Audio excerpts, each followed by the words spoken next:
Bonsoir à toutes et à tous, bienvenue dans Guinée Info, les titres de l'édition. Une délégation du ministère des Mines et de la Géologie séjourne à Toronto, c'est au Canada. C'est la plupart à l'événement Partenariat pour le progrès, l'idée de promouvoir l'exploitation minière artisanale et alors à petite échelle pour un développement durable des chaînes d'approvisionnement responsables. Et puis ce soir, nous irons à Boki à la découverte du musée régional construit depuis 1878. Il représente à la fois la mémoire, l'histoire de la Guinée pendant la période coloniale. Les tracés des esclaves pour le voyage du non-retour est toujours présente. Et enfin, vous les avez certainement vus dans les différentes routes du pays. Ces jeunes conducteurs de grosses motos, l'association G-Rider, ont fait le tour de la Guinée en 10 jours de retour à Conakry.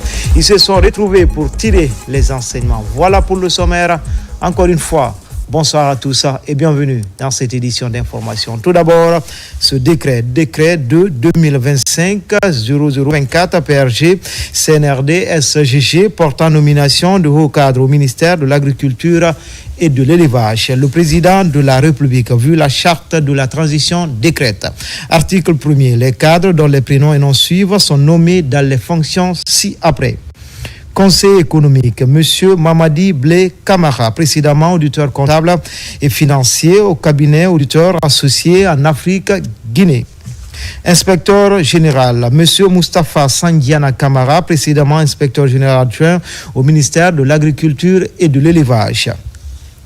Inspectrice générale adjointe, Madame Aïcha Bangoura, précédemment chargée des affaires administratives à la cellule ouverture, modification et clôture OMS et à la Vistagui, OMC et à la Vistagui. Directeur général adjoint du bureau de stratégie et de développement BSD, M. Ibrahim Djokomaba, précédemment chef de division, suivi évaluation au bureau de stratégie et de développement au ministère de l'Agriculture et de l'Élevage. Directeur général de l'Institut de recherche agronomique de Guinée, IRAG, Dr Mamadi Diaora, précédemment enseignant-chercheur. Directeur général de la Société guinéenne pour la coopération dans le développement agricole Sigikoda SA, M. Ousmane Berité, précédemment conseiller chargé de mission au ministère de l'Agriculture et de l'Élevage. Directeur général de la Société cotonnière de Kankan SCK, M. Moussa Doumbouya, précédemment directeur régional de l'agriculture et de l'élevage de Kindia. Directeur général adjoint de la Société cotonnière de Kankan SCK, Sidiki Diallo, précédemment chef service centre de recherche documentaire du ministère de l'Agriculture et de l'Élevage.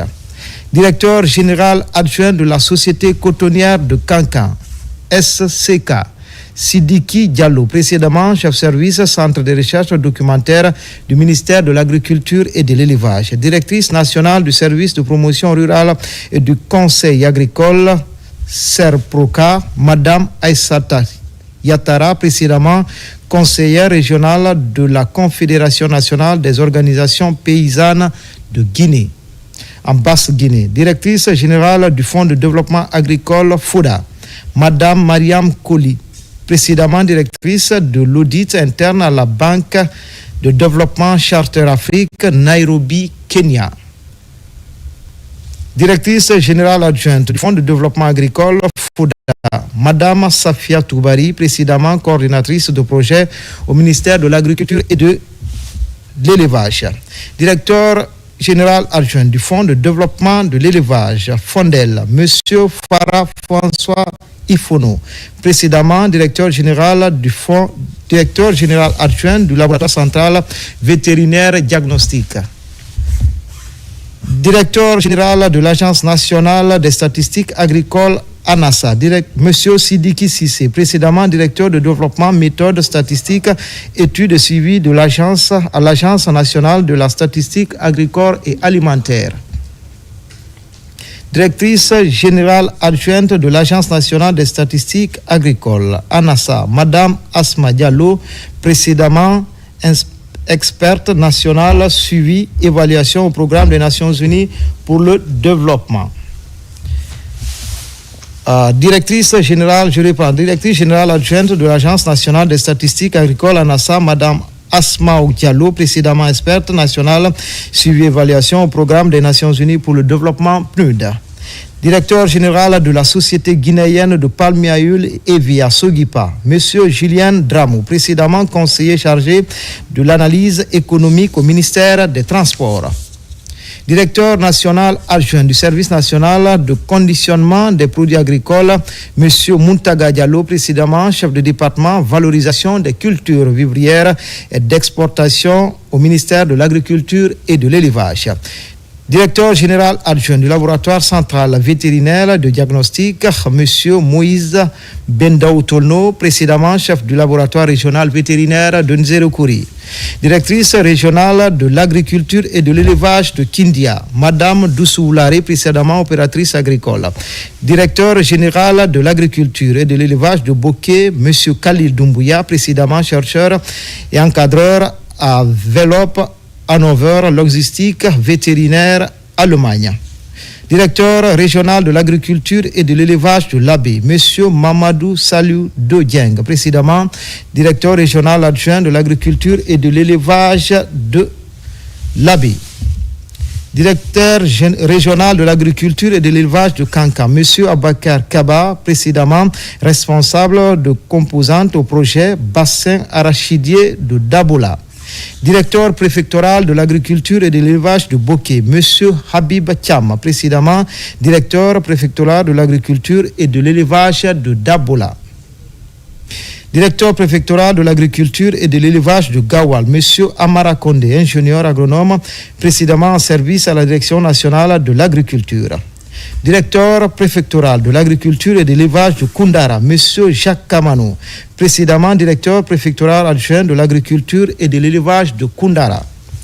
Directrice préfectorale de l'agriculture et de l'élevage de Mamou, Madame Tiranke Kaba, précédemment directrice préfectorale de l'agriculture et de l'élevage de Dingirai.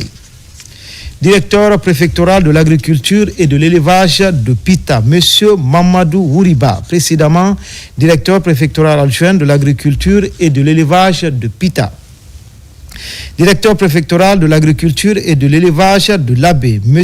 Nyankwe François Lama, précédemment directeur préfectoral de l'agriculture et de l'élevage de Kérouane. Directeur préfectoral de l'agriculture et de l'élevage de Mali, Monsieur Alpha Kabine Kaba, précédemment directeur préfectoral de l'agriculture et de l'élevage de Yomu. Directeur préfectoral de l'agriculture et de l'élevage de Koubia, Monsieur Honoré Louamou, précédemment conseiller agropastoral à Guéguédou. Directeur préfectoral de l'agriculture et de l'élevage de Dabola, Monsieur Moussa Kamara, précédemment directeur préfectoral de l'agriculture et de l'élevage de Lola. Directeur préfectoral de l'agriculture et de l'élevage de Dingirai, M. Sori Keita, précédemment directeur préfectoral de l'agriculture et de l'élevage de Mamou. Directeur préfectoral de l'agriculture et de l'élevage de Sigiri, M. Mamadi Trouadiakiti, précédemment directeur préfectoral adjoint de l'agriculture et de l'élevage de l'Abbé. Directeur préfectoral de l'agriculture et de l'élevage de Mandiana, M. Mamadou Aminata Touré, précédemment directeur préfectoral de l'agriculture et de l'élevage de Guéguétou. Directeur préfectoral de l'agriculture et de l'élevage de Kérouane, M. Nankouma Kondé, précédemment directeur préfectoral de l'agriculture et de l'élevage de Mali. Directeur préfectoral de l'agriculture et de l'élevage de Guéguétou, M. Moussa Diallo, précédemment responsable régional CEPROCA à Kankan. Directeur préfectoral de l'agriculture et de l'élevage de Beila, M. Mamadi Koumba Kondé, précédemment opérateur agricole. Directeur préfectoral de l'agriculture et de l'élevage de Lola, M. Nyampuna Dori, précédemment formateur OP au projet PDACG. Directeur préfectoral de l'agriculture et de l'élevage de Youmou, M. François Labilé Polomou, précédemment président des Agri-Jeunes Porciculture de Nzérokouri. Directrice communale de l'agriculture et de l'élevage de Matoto, Madame Bambé Souma, précédemment chef de section fertilisant à la direction nationale de l'agriculture. Directeur communal de l'agriculture et de l'élevage de Ratouma, M. Aboubakar Konaté, précédemment directeur communal de l'agriculture et de l'élevage de Dixine. Directrice communale de l'agriculture et de l'élevage de Sonfounia, Madame Solange Lama, précédemment directrice communale de l'agriculture et de l'élevage de Ratouma. Directrice communale de l'agriculture et de l'élevage de Tomboulia, M. Seni Silla, précédemment consultant en développement communautaire.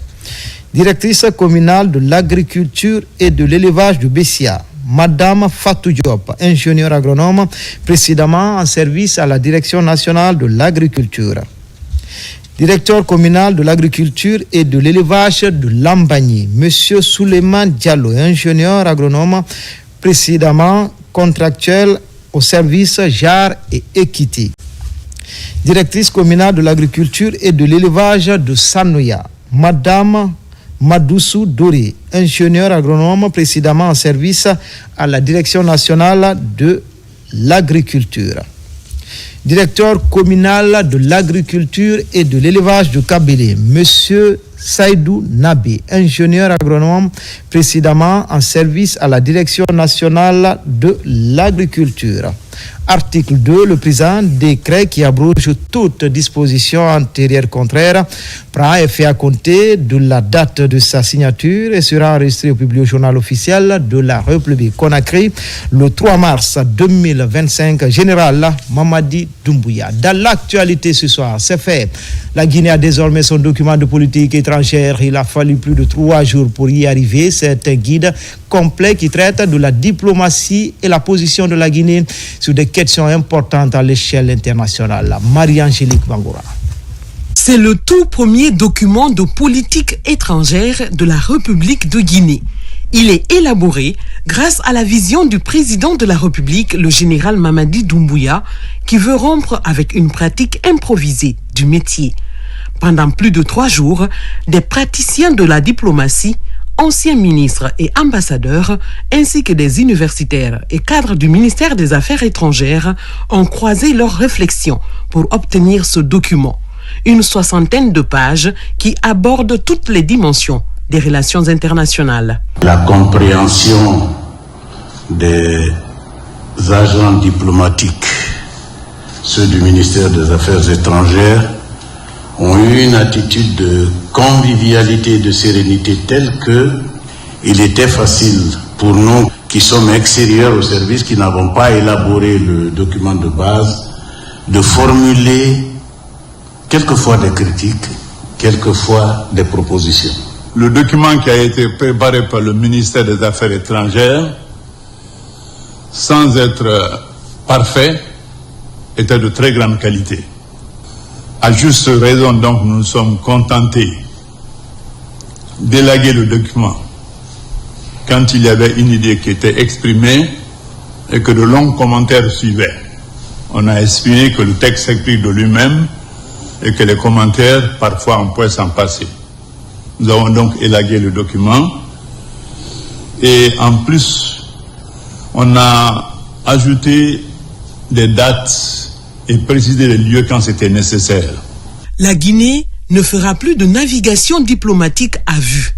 Le document met en avant la promotion des valeurs de souveraineté pour renforcer la présence du pays dans le monde.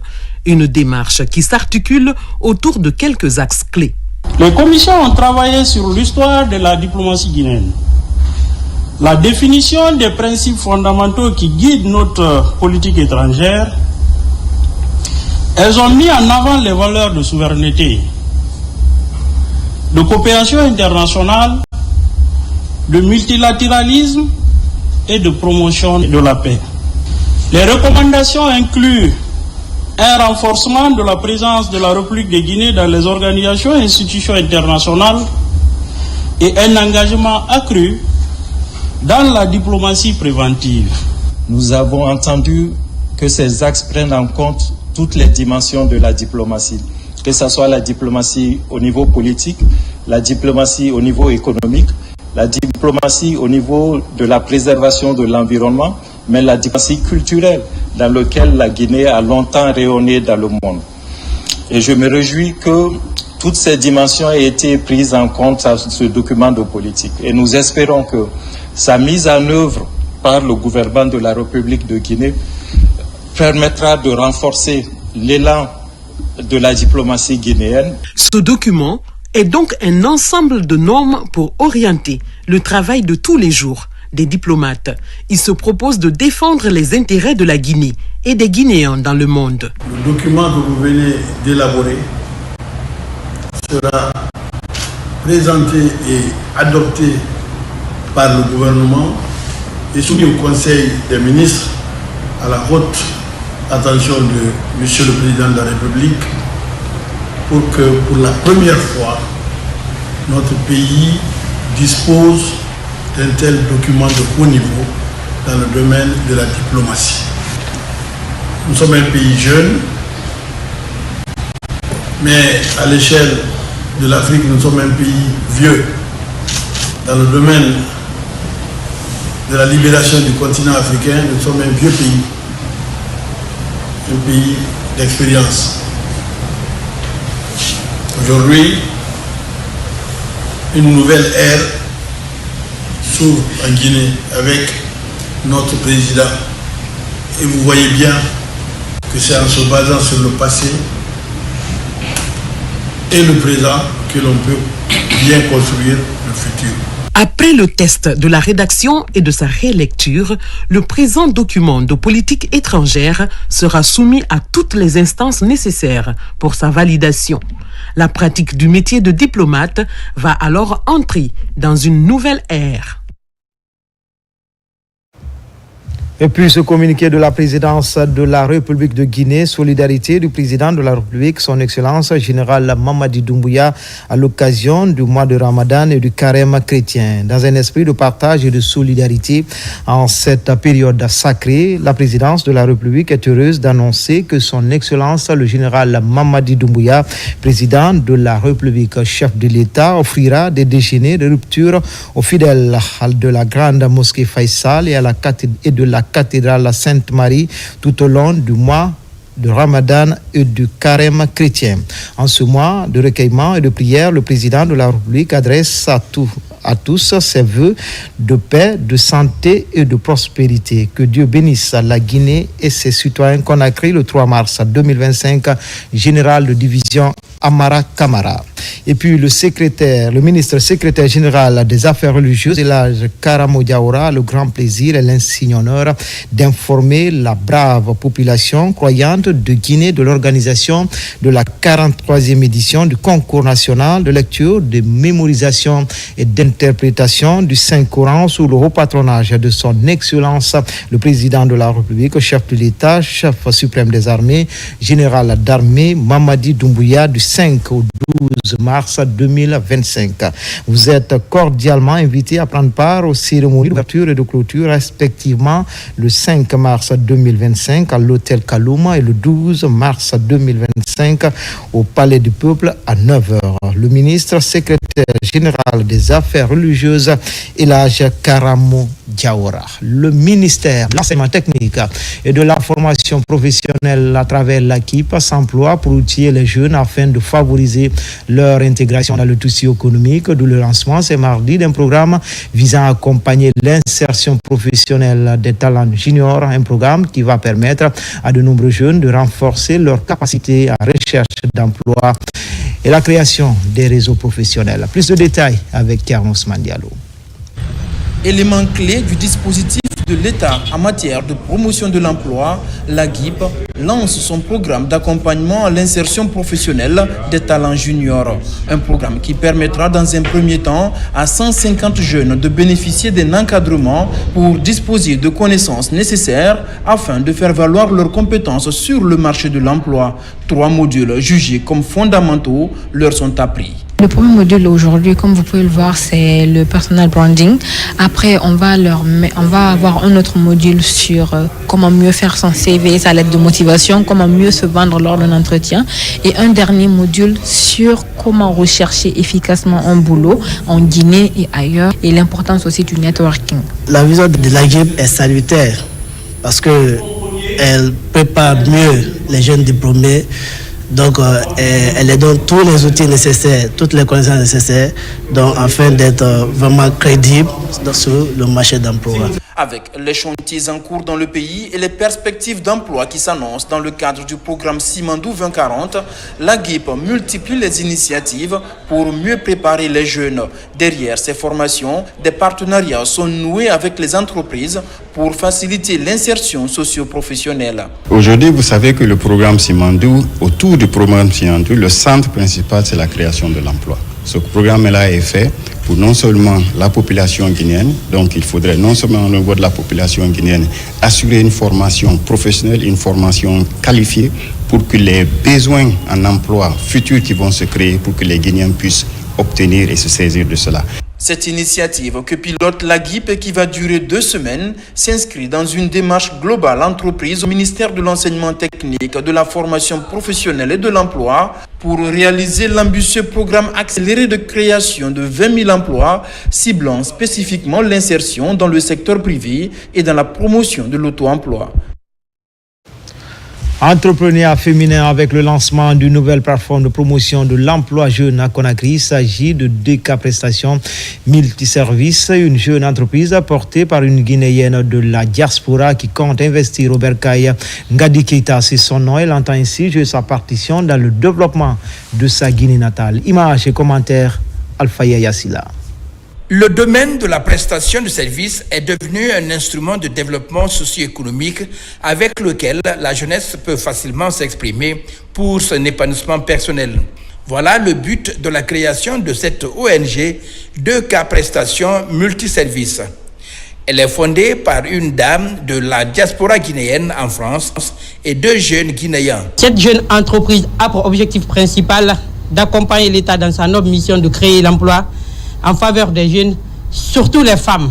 Nous comptons mettre au service du marché guinéen plusieurs filiales, notamment le nettoyage, le BTP, l'immobilier, la communication, la vente et la location des appareils électroménagers.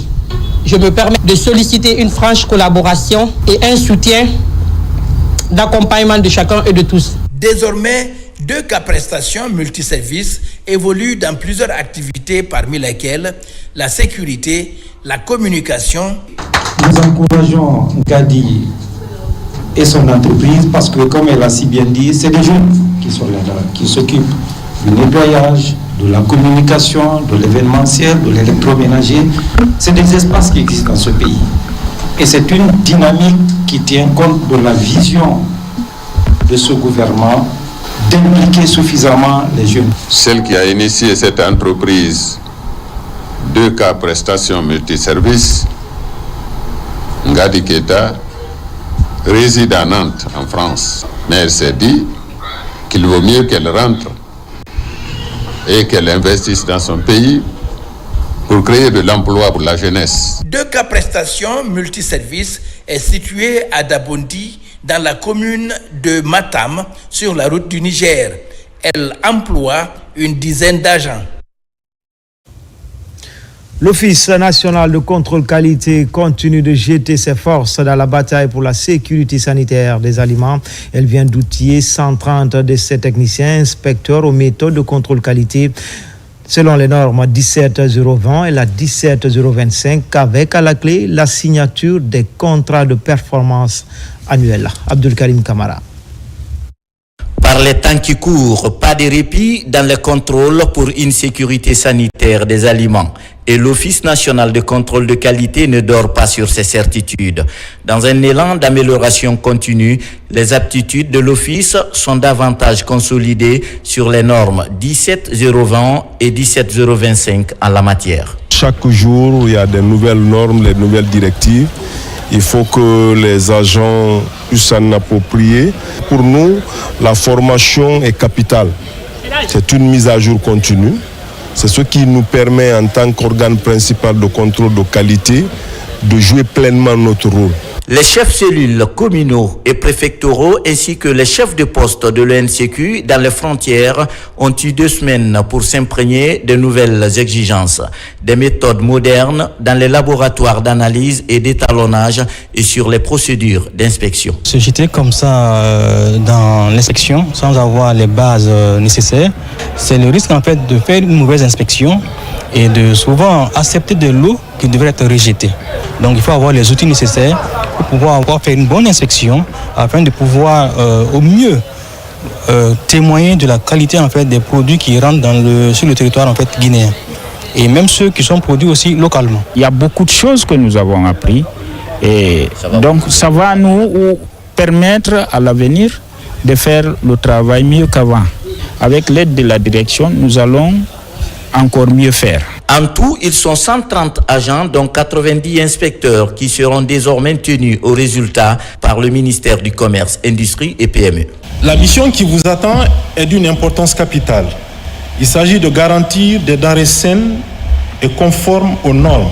Cela prouve que vous protégez la santé publique, vous renforcez la confiance des consommateurs et favorisez un environnement commercial sain et équitable. Dans la foulée, ces techniciens et inspecteurs signent des contrats de performance annuels portés sur les missions à réaliser sur le terrain, les prélèvements, les analyses et la quantification des risques de consommation des produits alimentaires et non alimentaires.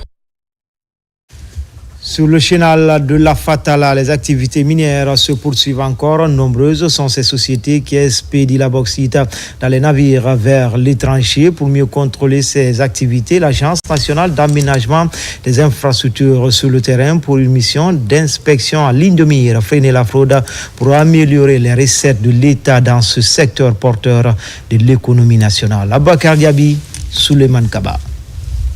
Dans le secteur minier guinéen, des progrès significatifs sont enregistrés grâce à l'implication effective des acteurs clés à tous les niveaux. L'ANAIM, l'Agence nationale d'aménagement des infrastructures minières, ne fait pas exception. Une de ces avancées porte sur l'amélioration de la performance des activités minières sur le chenal de la Fatala, corridor par lequel un pourcentage non négligeable des exportations annuelles transitent. Nous sommes en haute mer pour voir effectivement ce qui se passe sur le chenal de la Fatala. Et c'est une première pour la direction générale de l'ANAIM de venir jusqu'à la zone de transportement pour savoir comment est-ce que des barges, le minerai est chargé dans les navires pour l'expédition vers les pays destinataires. Pour venir jusqu'au niveau des zones de transportement, pour d'abord montrer à la République de Guinée le nombre de bateaux qui stationnent au niveau de la zone de transportement et le nombre de barges qui encore sont chargées et déchargées 24 heures sur 24. L'un des objectifs principaux de cette mission est de renforcer la présence de l'organe de l'État en charge de la gestion de toutes les infrastructures dédiées à l'évacuation des substances minérales. L'ANAIM collabore avec les différentes structures de l'État, relevant principalement du ministère des Mines et de la Géologie et du ministère des Transports. Le but de ces sorties-là, c'est de nous assurer effectivement que les quantités que ces compagnies-là déclarent sont effectivement les quantités qui sont exportées et de nous assurer que les redevances qu'elles doivent payer envers l'État sont des redevances qui sont correctes et qu'il n'y ait pas de perte pour l'État. Et au-delà du fleuve Fatala, nous allons également nous assurer également de la présence de l'État, notamment sur les routes minières également. Cette mission technique et le constat déployé par la direction générale de l'ANAIM vise à effectuer un contrôle général sur les installations portuaires des différentes sociétés minières qui utilisent le chenal de Fatala pour évacuer leurs minerais et ce, conformément à ses prérogatives. En déplacement, une délégation du ministère des Mines et de la Géologie séjourne à Toronto, c'est au Canada. Elle prend part à l'événement Partenariat pour le progrès. L'idée est de promouvoir l'exploitation minière artisanale et à petite échelle de l'or pour un développement durable et des chaînes d'approvisionnement responsables. À ce rendez-vous, la Guinée attire des visiteurs et de nombreux promoteurs miniers se disent intéressés d'investir en Guinée. Depuis le Palais des Congrès de Toronto, Saint-Martin Fancinadouno, envoyé spécial. À travers une diplomatie offensive et prometteuse dans le secteur minier, la Guinée marque sa présence à l'international. Depuis quelques jours, une forte délégation composée des cadres et des responsables du ministère des Mines et de la Géologie est arrivée au Canada. Cet événement, organisé par l'Association canadienne des prospecteurs et entrepreneurs, dont la participation de la Guinée est rendue possible grâce au Centre de promotion et de développement minier, est l'un des plus importants rendez-vous au monde dans le secteur minier. Il se tient chaque année à Toronto et rassemble des milliers de participants, notamment des opérateurs miniers, des géologues, des financiers et des représentants gouvernementaux de divers pays. Aujourd'hui, on a assisté à un forum autour de l'artisanat minier, les problématiques de l'artisanat minier organisé par IGF. Quand vous avez bien écouté ce qui se dit là-bas, la Guinée n'est pas forcément en retard. On a quand même quelques réformes qui sont vraiment innovantes. La participation de la Guinée est là effectivement pour prôner la politique qui a été fixée par le président de la République au lendemain du 5 septembre 2021. Ici, au Palais des Congrès de Toronto métropolitain, la Guinée tient un stand. Il attire et retient des visiteurs. Un espace bien aménagé qui sert de plateforme pour échanger des idées et établir des contacts. La délégation fait également la promotion d'un modèle d'exploitation minière en général et artisanale en particulier du pays qui profite à la fois à l'économie nationale, aux communautés locales et à l'environnement. Le président de la République a pu aujourd'hui fédérer toutes les actions et convaincre les investisseurs à venir investir en Guinée. Je crois que c'est toujours dans la démarche de la promotion du secteur minier guinéen. Et vous savez, à Indaba, la Guinée a vraiment brillé. Et ici aussi, la Guinée veut continuer à briller. La présence de la Guinée à ces forums témoigne de la volonté des autorités de redynamiser le secteur minier et de renforcer les relations économiques avec le Canada et d'autres pays participants. À Barcelone également, on se tient actuellement une rencontre de haut niveau sur les nouvelles technologies de l'information et de la communication. Au menu, les enjeux liés à l'intelligence artificielle. La Guinée, représentée à cette rencontre par la ministre des Postes, des Télécommunications et de l'économie numérique. Les images de Mohamed Souma sont commentées par Al-Gassim Mouba. C'est une réunion ministérielle autour des nouvelles technologies de l'information et de la communication. Thème central, les enjeux liés à l'intelligence artificielle. Plusieurs pays africains ont pris part à cette rencontre de haut niveau. L'accès à l'Internet à haut débit et l'intégration du numérique à travers le programme Smart Africa étaient au menu.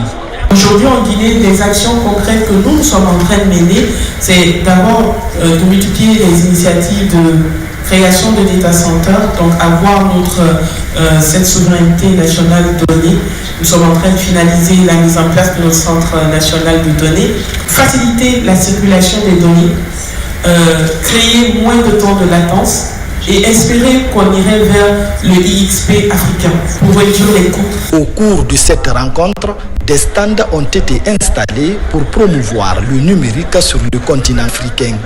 Tout comme ces tables rondes à travers des rencontres B2B, il a été question de mettre des stratégies innovantes pour des infrastructures numériques de qualité, mais également pour une utilisation rationnelle de l'Internet. Nous avons un projet de loi sur la mise en place d'une autorité de protection des données à caractère personnel qui devient vraiment une initiative que je veux que Smart Africa puisse porter au niveau du continent, que ce cadre soit peut-être un cadre de référence et que ce fonctionnement de cette autorité aussi puisse avoir un référentiel, des guidelines qui peuvent être utilisés pour nos États. Pour gagner le pari de l'intelligence artificielle et du numérique sur le continent africain, des accords sont annoncés dans le cadre de la fourniture d'électricité à travers une coopération énergétique pour alimenter les différentes sources technologiques. Des sanitaires pour les élèves du collège Château d'Eau, anciennement appelé 14 mai. C'est une action des anciens élèves de l'école du même nom. La remise officielle des clés de cette école centenaire a connu une forte mobilisation de l'amicale du 14 mai et des autorités éducatives de la commune de Kalo. Mekini Moussa Kamara, lancé Kamisoko. Situé au quartier Al-Mamia, le collège Château d'Eau existe depuis 110 ans. Il est parmi les établissements construits par l'ancienne administration coloniale. Ces toilettes étaient dans un état de dégradation poussée. La mobilisation de l'association des anciens élèves du 14 mai a permis de restaurer l'image de marque de cette école centenaire. La quasi-totalité des membres de cette association est déjà à la retraite. Donc, ce faisant, on s'est dit qu'il fallait faire quelque chose de reconnaissance vis-à-vis de notre école qui nous a vu grandir. On a décidé de penser dans un premier temps à voir l'état hygiénique de l'école. On a fait une commission qui est venue constater et c'était vraiment alarmant. C'est digne d'un vrai fils du pays dans la mesure où c'est ce qui est demandé à tout le monde, quoi. Quand on évolue à un moment donné, on doit se poser la question pour savoir qu'est-ce qu'on va faire ou bien qu'est-ce qu'on a fait pour le pays. Donc nous demandons à l'association de ne pas s'arrêter là. 14 mai n'est pas la seule école. De répandre sur toutes les écoles et demander à tous les autres qui ne sont pas de 14 mai de faire la même chose. Actuellement, l'établissement a un effectif de plus de 1200 élèves. Les responsables de la direction communale de l'éducation de Kaloum soulignent la teneur du geste. On ne peut pas garder 1000 et quelques âmes sans avoir de l'eau, sans avoir des toilettes bien entretenues. Et c'est ce qu'ils ont fait. Donc, et c'est notre ministre, M. Jean-Paul Sedi, c'est son esprit. Il veut que les écoles soient bien tenues. À Kaloum, plusieurs écoles existent depuis plus d'un siècle. Elles portent les dates importantes qui repèrent les faits marquants de l'histoire de la Guinée et de l'Afrique, à l'instar de l'école 14 mai, actuel collège Château d'Eau, 28 septembre, 2 octobre, 22 novembre, actuel Federico Mayor.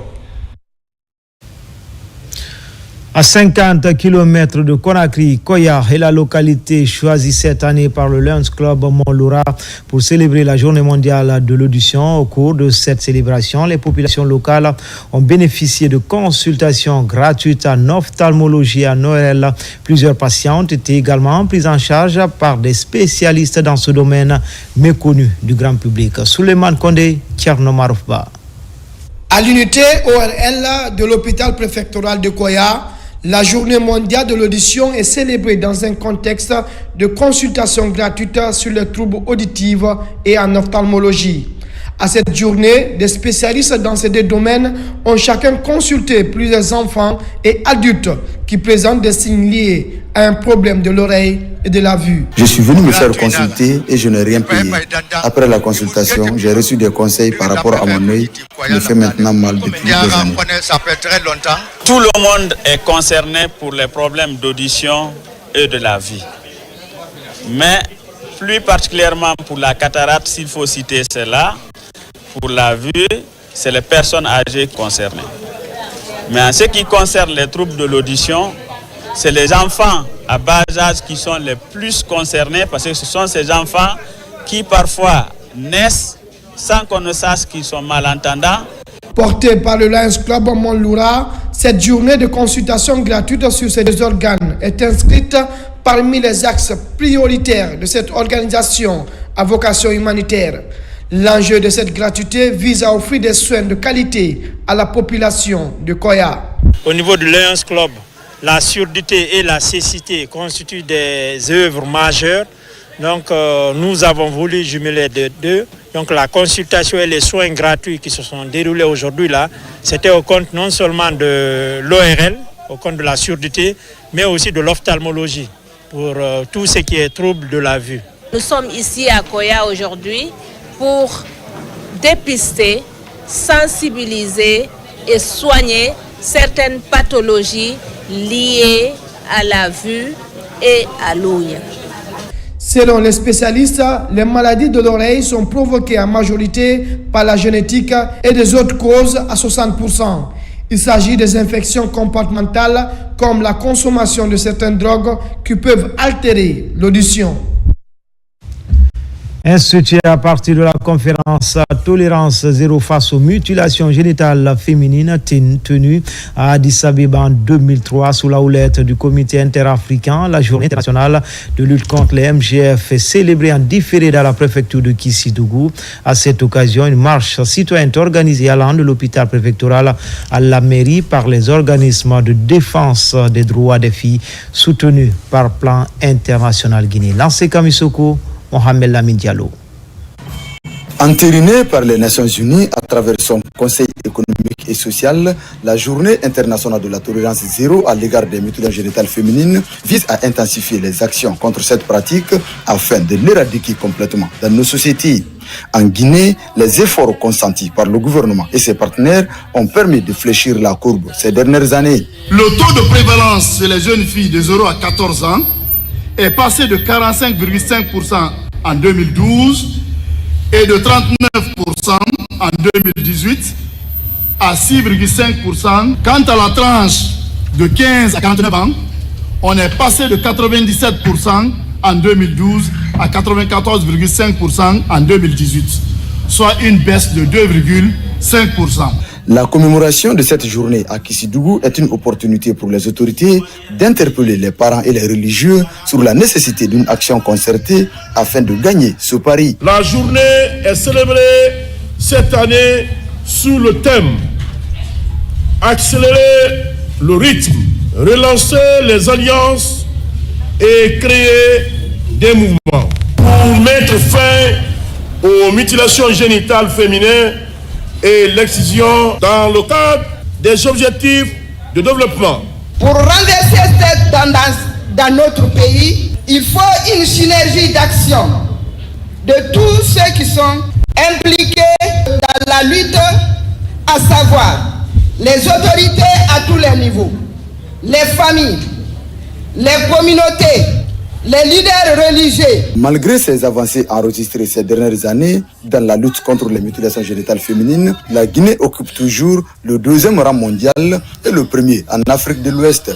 Ce qui relance la sempiternelle question sur la nécessité de l'abandon de la pratique dans nos sociétés. Les structures sanitaires hospitalières de la région de l'Abbé dotées de lampes chauffantes, c'est un geste du ministère de la Santé et de l'Hygiène publique. L'idée de réduire le taux de mortalité des nouveau-nés dans cette région. Nabila Moussa Kamara commente les images de Sarah Foudine Diallo. Les lampes chauffantes permettent de traiter les nouveau-nés hypothermiques dont la température est basse à la naissance. Cette promesse tenue par le ministre de la Santé et de l'Hygiène publique lors d'une de ses visites à l'Abbé augmente la chance de survie des nouveau-nés dans les structures hospitalières et sanitaires bénéficiaires. Pour améliorer les soins des nouveau-nés, et ces lampes chauffantes ont été envoyées dans les structures suivantes. 2 à l'hôpital régional de l'Abbé, une lampe chauffante au centre de santé de Pelel dans la préfecture de l'Abbé, une lampe chauffante au centre de santé amélioré de Yembere, une lampe chauffante au centre de santé, au nouveau centre de santé de Téliré, une lampe chauffante au nouveau centre de santé de Lebekiré, et la dernière lampe chauffante a été envoyée à l'hôpital préfectoral de Lelouma. Le ministère de la Santé et de l'Hygiène publique a fait de sa priorité, au-delà de la construction des infrastructures, l'équipement en matériel de dernière génération des centres hospitaliers et sanitaires du pays. L'objectif de la lampe chauffante, c'est surtout traiter les enfants, les nouveau-nés malades hypothermiques, donc dont la température est basse à la naissance. Donc depuis l'avènement de la lampe, le problème est vraiment résolu. Nous avons la plupart des nouveau-nés que nous recevons dans un tableau d'hypothermie sont bien réchauffés et ça réduit la mortalité au niveau du service. Cette lampe chauffante nous apportera d'énormes bénéfices en matière de qualité et de soins essentiels du nouveau-né. Nous nous engageons à l'utiliser à bon escient. Depuis l'avènement du CNRD à la tête du pays, le système sanitaire s'est amélioré et désormais, de par la dotation des structures hospitalières et sanitaires en équipement, la qualité des soins médicaux se porte mieux. 6e comité de pilotage du projet d'appui au système d'activité risicole en territoire de mangrove Des travaux qui se sont soldés par une bonne nouvelle. L'Agence française de développement s'engage à financer la deuxième phase à hauteur de 30 millions d'euros. Une réponse à la requête du ministre de l'Agriculture pour poursuivre les aménagements qui vont améliorer les rendements des producteurs. Fodi Camara. En territoire de mangrove, grâce aux aménagements du projet d'appui au système d'activité risicole, de 700 à 800 kg à l'hectare, aujourd'hui, le rendement avoisine 3 tonnes à l'hectare, sur plus de 5000 hectares aménagés. Une performance fruit de la maîtrise de l'eau de mer et de la gestion judicieuse de l'eau douce. Principale priorité, faciliter la maintenance à court et à long terme par des aménagements plus durables. Si les projets antérieurs, on faisait des activités qui dépassaient la capacité d'entretien des populations, ce n'est pas le cas au niveau du Saritem. Aujourd'hui, des digues mécanisées sont réalisées par l'intervention des entreprises, mais aussi des digues à chimaux aussi sont réalisées et qui sont à la portée des bénéficiaires en termes de gestion, entretien et maintenance. Le projet d'appui au système d'activité risicole en territoire de mangrove est dans sa dernière ligne droite. Lors de ce 6e comité de pilotage, un nouveau schéma directeur est défini par tous les acteurs impliqués dans la mise en œuvre de ce projet. Le projet a presque réalisé toutes les activités. Ils ont fait un taux d'exécution de 90% sur les activités de projet du Saritem 1.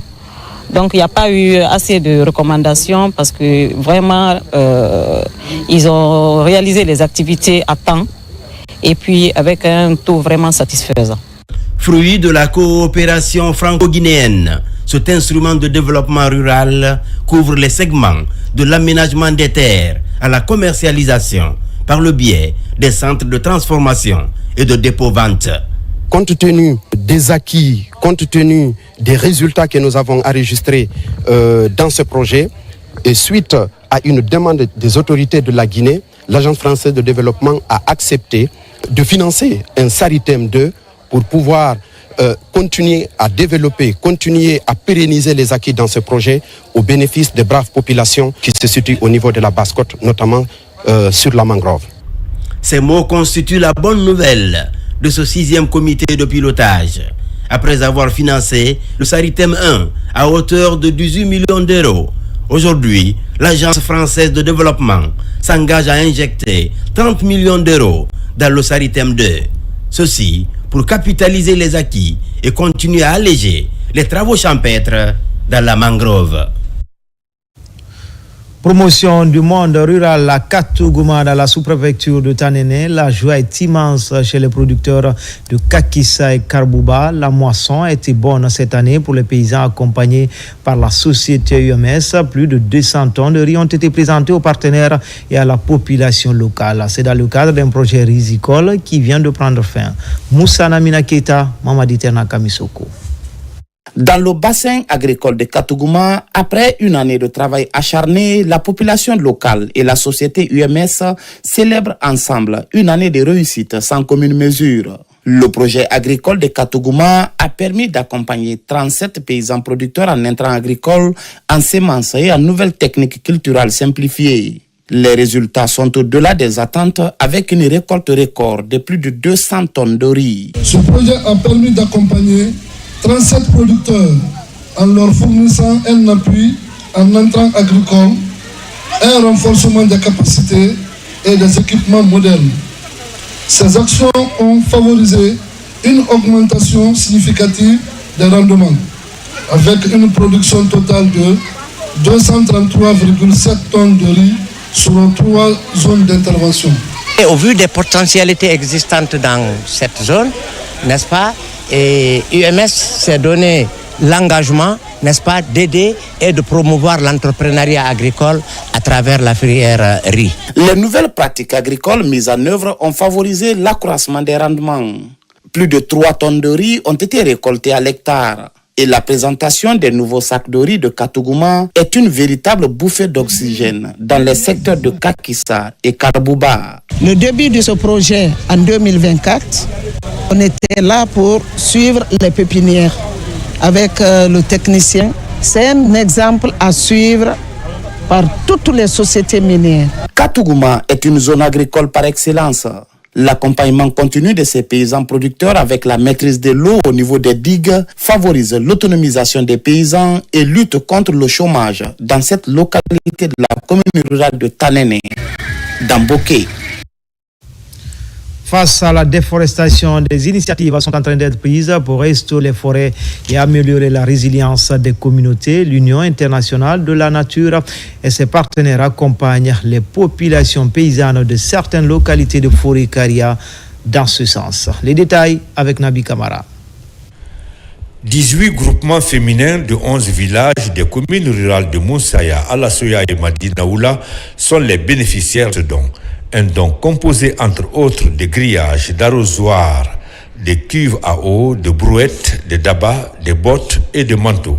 Il s'agit d'accompagner les communautés dans leur résilience, mais aussi dans la résilience de la biodiversité. Nous sommes aujourd'hui à Madinaoula pour remettre un lot important d'équipements pour le maraîchage et aussi pour les pépinières, en vue de renforcer les initiatives locales en matière de gestion durable des ressources naturelles, mais aussi d'amélioration des conditions de vie des communautés. Par ce geste, l'UICN et ses partenaires, le CECI et l'EIMC, renforcent les activités maraîchères et de production des plants forestiers en vue d'améliorer le pouvoir économique des femmes et l'état de la biodiversité. Nous avons déjà reboisé plusieurs espaces ici à Barigouré, mais nous souhaitons aller encore plus loin car c'est essentiel pour l'environnement. Nos cours d'eau s'assèchent progressivement, c'est pourquoi nous voulons davantage de plans pour reboiser les berges de nos marigots. Nous sommes très reconnaissantes pour ce soutien et tenons à vous assurer de notre engagement. Nous sommes un groupement de 86 femmes prêtes à nous mettre immédiatement au travail dès votre départ. Depuis le lancement du projet, environ 1262 hectares de forêt ont été restaurés grâce à des plantations d'espèces locales et à la régénération naturelle assistée. Mois de mars, mois de la femme, gros plan ce soir sur une jeune dame qui fait un métier autrefois réservé aux hommes. Fatoumata Silla, la vingtaine, est conductrice de tricycle communément appelée Bombona. Elle pratique la transversale T7 de Sonfonia à Madina en passant par Lambani, Kipi, Amdalaï. Fatoumata rêve de devenir entrepreneuse, mais en attendant, elle fascine ses clients par son aisance dans la conduite moto. Images et témoignages, Ali Badara Kondé. Fatoumata Silla, la vingtaine, est une jeune dame qui s'illustre de nos jours dans la conduite des mototricycles dans la capitale Conakry. Elle fait la navette entre Sonfonia, la T7, et Madina en passant par Lambani. Pourtant, rien ne prédestinait cette coiffeuse à ce métier un peu particulier.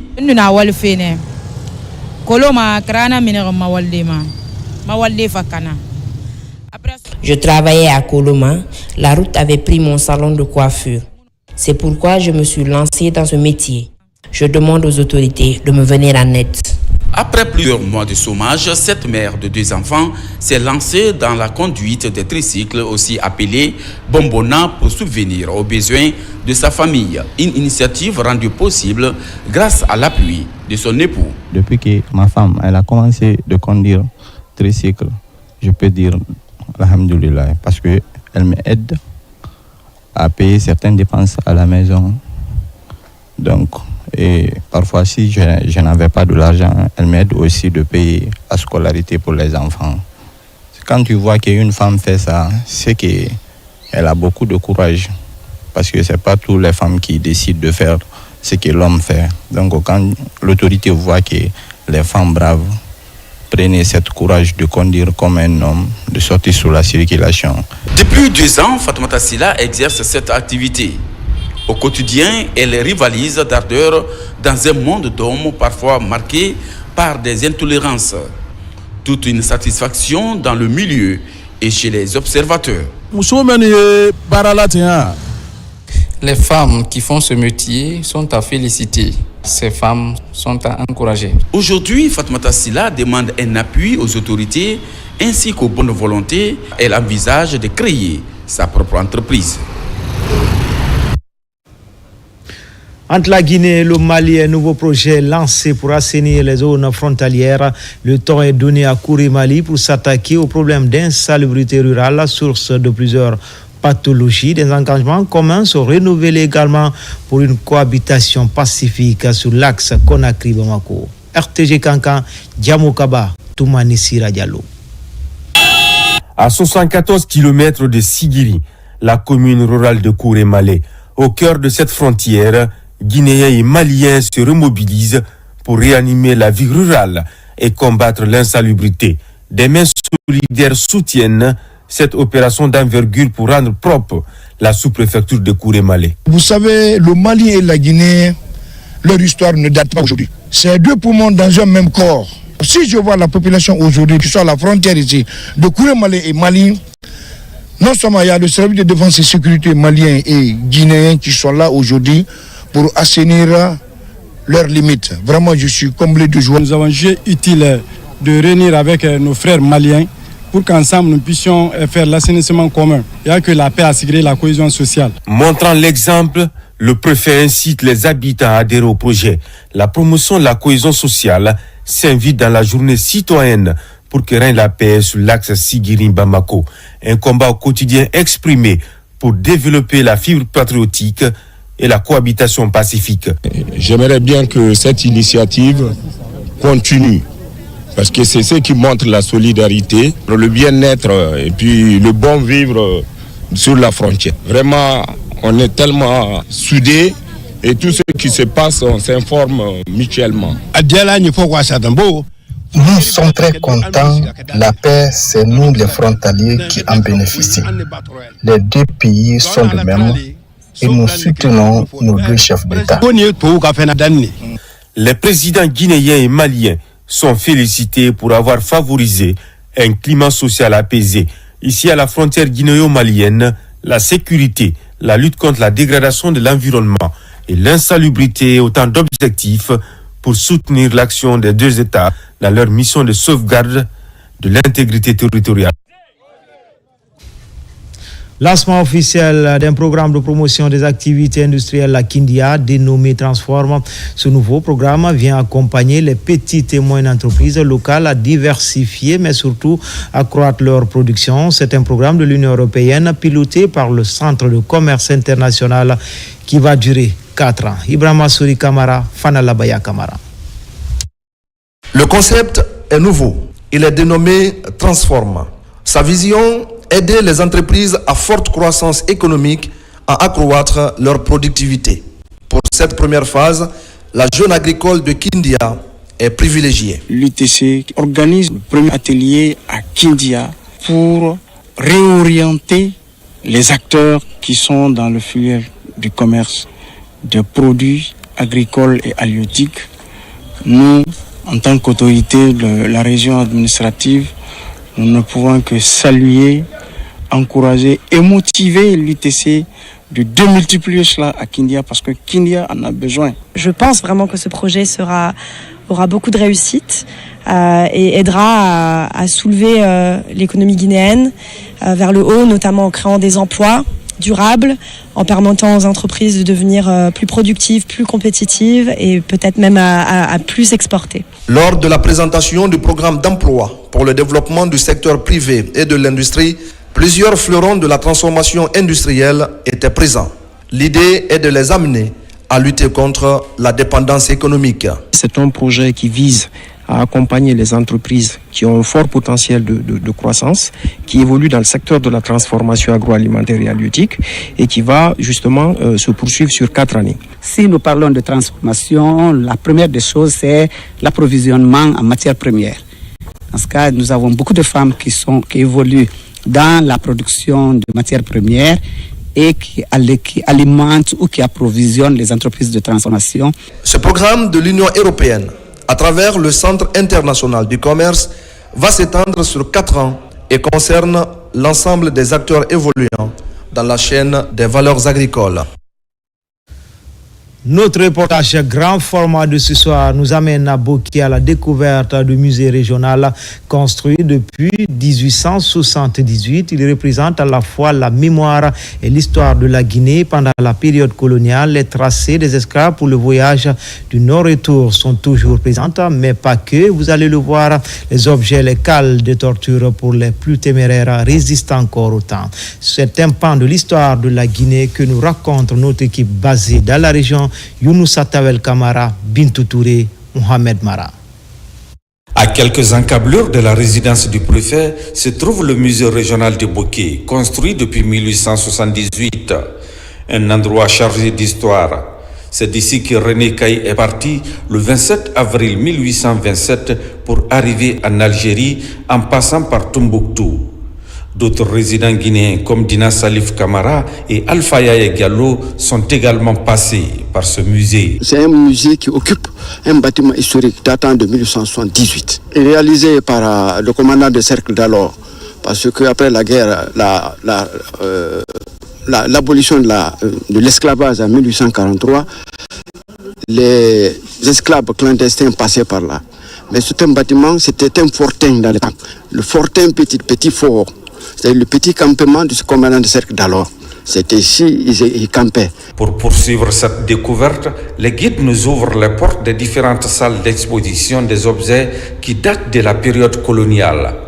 Ici, chaque objet a une histoire particulière. Et d'après tout, il y a l'impact aussi des premiers blocs qui ont été utilisés à la veille de la construction de ce bâtiment. C'est cette pièce-là que vous voyez ici. De sa date de construction 1872 à nos jours, cela fait 145 ans. Et jusqu'à nos jours, ni interne ni externe, il n'y a pas de fusil sur ce mur. C'est parce qu'elle a été faite en pierre taille. Cette histoire-là dépend de ces 3 toupes de cheveux que vous voyez sur la tête. Chaque toupe ici correspond à un message. 1. Qu'un enfant adoptif ne deviendra jamais ton propre fils. 2. Qu'il ne faut jamais lutter contre un chef tout seul.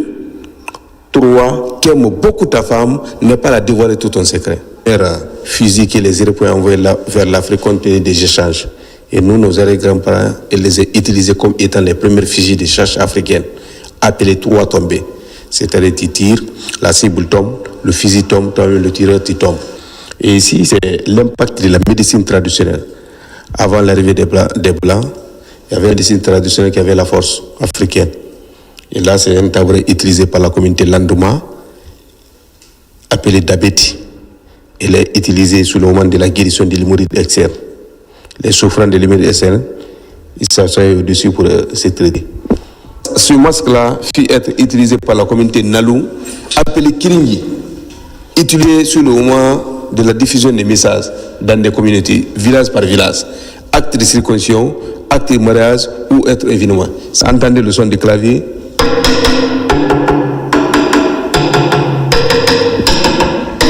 À présent, nous voici dans la cave souterraine du musée. C'est là que les esclaves étaient soumis à toutes sortes de supplices avant d'être embarqués dans les bateaux pour un voyage sans retour. On déportait les esclaves clandestins. Et cette cave souterraine, de sa date de construction 1872 à nos jours, cela fait 146 ans. Rien n'est modifié sur cette cellule sauf la peinture. Nous vient qu'il y avait le foyer, et là c'est les esclaves. Lorsqu'il s'agit de les faire sortir maintenant, colonne par un, pour les envoyer vers le chemin du non-retour, il faut être enchaîné comme ça. 1 fois, 2 fois, 3 fois. C'est comme ça qu'on les enchaînait, colonne par un, pour les déporter. Après avoir subi les sévices corporels, les esclaves enchaînés empruntent ce chemin communément appelé le chemin de non-retour. Un tunnel d'une distance de 380 mètres jusqu'au port négrier. De ce port négrier, ils sont embarqués dans les bateaux pour des travaux forcés en Europe ou aux États-Unis. Un moment pathétique pour ces braves valides qui ne vont plus jamais revoir leurs familles respectives. Dans le reste de l'actualité, Beke Douchel Doumbouya vient d'organiser une marche pour l'unité et la cohésion sociale dans la préfecture de Guéguétou. Les jeunes de cette contrée réitèrent leur adhésion aux idéaux du CNRD. Son président général Mamadi Doumbouya, une marche ponctuée d'un grand meeting à la maison des jeunes préfectorale. Ibrahima Oulin Foufana. À Guékédou, c'est une jeunesse engagée désormais pour la cause du CNRD et du président général Mamadi Doumbouya. À travers cette forte mobilisation, le collectif Guékédou Kiel Doumbouya, en collaboration avec les jeunes leaders de la localité, entend d'exprimer leur totale adhésion aux idéaux du CNRD. La marche est partie du lycée Bambo jusqu'à la maison des jeunes avec des slogans favorables aux acquis du président général Mamadi Doumbouya. Mobilisé à jamais pour la reconnaissance des actes posés par l'homme du 5 septembre 2021. Une fois de plus, nous disons oui au général d'armée Mamadi Doumbouya. Guékédou dit oui au général d'armée Mamadi Doumbouya et au CNRD. Guékédou Kiel Doumbouya.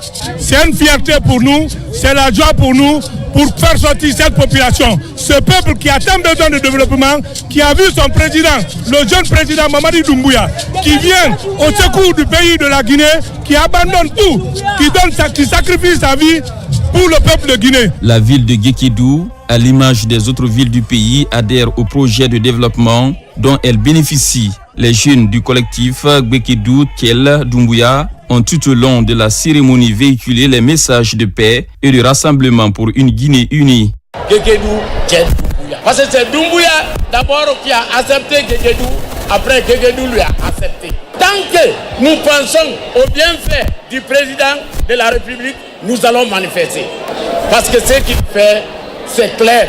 Je pense du bien de ce pays et je pense que celui qui est venu là, il pourra faire quelque chose pour ce pays. Malheureusement, il n'est pas venu très tôt, mais il n'est jamais trop tard de bien faire. On est content de lui. Et aujourd'hui, il nous le soutient. Pour finir cet événement en beauté, un concert géant est organisé. Des artistes, à leur tour, ont invité la population de Guékédou à resserrer les rangs derrière les idéaux de paix et de cohésion prônés par les autorités. Pose de la première pierre de la maison des jeunes du district de Marin, préfecture de Boké, un endroit qui va désormais rassembler la jeunesse de la localité pour réfléchir sur des projets porteurs de croissance. C'est une action de la synergie GMD 2025. Bakari Bambakonde.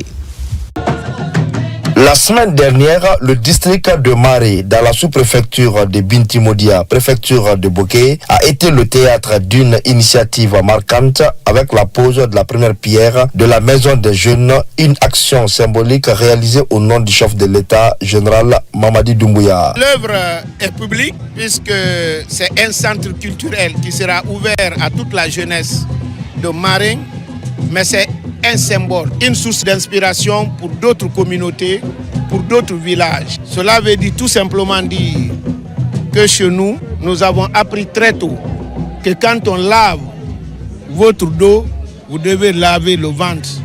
L'État ne peut pas tout faire. Avec une capacité de 300 places et une durée d'exécution des travaux fixée à 7 mois, la future maison des jeunes de Marie représente un engagement concret des initiateurs envers les aspirations et les besoins des jeunes, aussi le lieu où ils pourront se rassembler, apprendre et développer leurs compétences.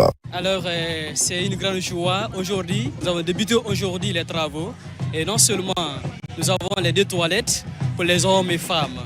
Et nous avons aussi salle d'attente, le tribunal et vestiaire. J'invite toute la population de Maré, on se donne les mains pour qu'on fasse la maison des jeunes. Parce que s'il n'y a pas la maison des jeunes, les enfants vont s'évader. Mais si on fait la maison des jeunes, on les maintient. Cette pose de la première pierre de la maison des jeunes du district de Maré est un témoignage fort d'une synergie collective en faveur du président de la République et de son engagement envers les jeunes. Vous les avez certainement vus dans les différentes routes du pays. Ces jeunes conducteurs de grosses motos de l'association G-Riders ont fait le tour de la Guinée en 10 jours de retour à Conakry. Ils se sont retrouvés pour tirer les enseignements de leur périple. Mamadou Saliouba commente les images de Sekou Sissoko. Pendant 10 jours, ils ont arpenté des pistes rurales, bravé parfois des montagnes et affronté les intempéries de la nature pour faire le tour de la Guinée. Durant le trajet, ces passionnés de la moto ont visité des localités de l'arrière-pays et échangé avec les communautés. C'est la meilleure aventure de ma vie, je peux dire ça comme ça. Une aventure qu'on a pu effectuer hors de nos zones de confort, en contact avec la nature, en contact avec le paysage, les autres communautés, le changement de zone et tout.